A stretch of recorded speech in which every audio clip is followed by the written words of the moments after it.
Good evening. How y'all doing, all my good saints? Today, I want to have a discussion with you that'll help you understand the Bible a little clearer. See, first we got to talk about some angels in the Bible, and they're called archangels. There was the archangel Michael. There was the archangel Gabriel. There also was another archangel, Lucifer. See, you have to understand what these angels were created to do. Michael was the angel of warfare. That's why he's waging the war in Revelations. Gabriel was the angel of messengers. That's why he departed from Michael while Michael was fighting a spiritual battle in the book of Daniel to deliver the message to Daniel that Daniel's prayers had been heard. So when he delivered that message to Daniel that his prayers had been heard, he had to go back and help Michael. Now we got to understand Lucifer's job. Lucifer was over worship. And he adored worship. And he adored for those that were worshiping God to worship him. So Lucifer in turn adores the worship that he's supposed to be in charge of. So Lucifer being in charge of this worship that he adores, now he is craving the glorification that we are supposed to be given to God. So now Lucifer comes up with this smart little plan, and he gets in the ear of the other angels and starts letting them know about worship and how he wants to be the one worshiped, how he had a pride issue. Lucifer having this pride issue, pride was one of the first sins to come about because pride led Lucifer to rebel against God. And that's why we learn in the book of Ezekiel, in the book of Isaiah, how Lucifer made a depart from heaven because he was thrown out. Now I want to bring something in your perspective, but you also understand that in the book of Revelations, when you start to read it and you really start to break it down to the second coming of Jesus, now you realize what's going to go on for the second coming of Jesus. Now Lucifer being kicked out of heaven gave him a position, and it gave him a set of stipulations. Now we got to understand that this prophecy that's in Revelations, it lets you know that Lucifer would be the king. Lucifer would be the authority here upon earth, which he still is. That's what y'all confused about. Lucifer gets to reign on earth, and he gets to almost bring us to the brinks. But you got to understand how that pride worked. When God created Adam and Eve, that serpent first had to appeal to the pride.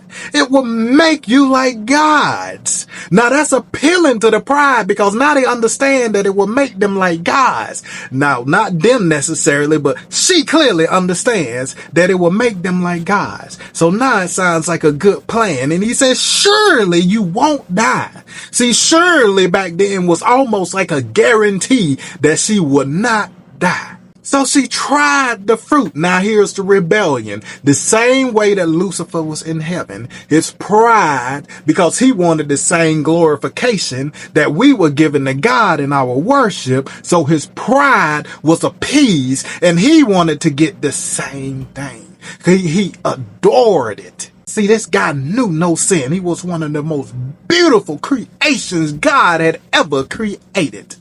But until that pride came in his life, the same way that pride came into Eve, and now you end up in rebellion. See, some people got too much pride in their life, and they don't understand how to humble themselves because he who sits high looks low. See, when you let pride get in your life, pride leads you to rebellion. That's what they don't talk about. You may have pride in a lot of stuff, but it leads you to rebellion. That's why God's word tells you to do everything for the glorification of God. So you won't get in the same position and be stuck to pride and thinking it's you who made you a great surgeon. It's you who made you a great lawyer. It's you who made you a great pastor. It's you who made you a great teacher. You won't get stuck in pride because you're doing it for the glorification of God. And that's why his word says so. See, everything we do needs to be for the glorification of God. If not, In our carnal minds, we will allow pride to fester, and pride leads to rebellion. Because when you start thinking it's you that's waking you up in the morning, it's you that gave you the gifted hands, it's you that gave you the gifted mind, you become pride. You become just like the prodigal son. He wanted his riches, take it, use it, lost it. Now he working and he's slaving, and he said, my father's servants probably doing better than I am. We can't let pride get in our way, people. Pride is almost like the root of all evil. A proud heart can't worship God. A proud heart can't love God. A proud heart can't love thy neighbor.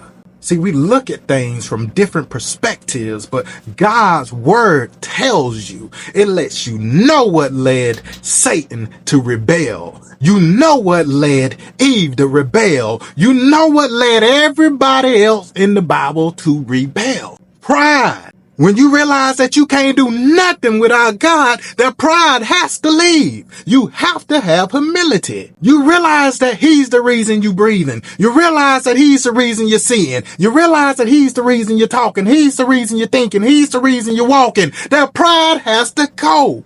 We can't do nothing on our own, but with God, all things are possible. Even for the ignorant who don't acknowledge God. That's the only reason you're still breathing, because he breathed life, and Jesus breathed life back out on that cross for your restoration, for your redemption, for your salvation, to restore your relationship with God, not to restore his, but yours. You got to let that pride move.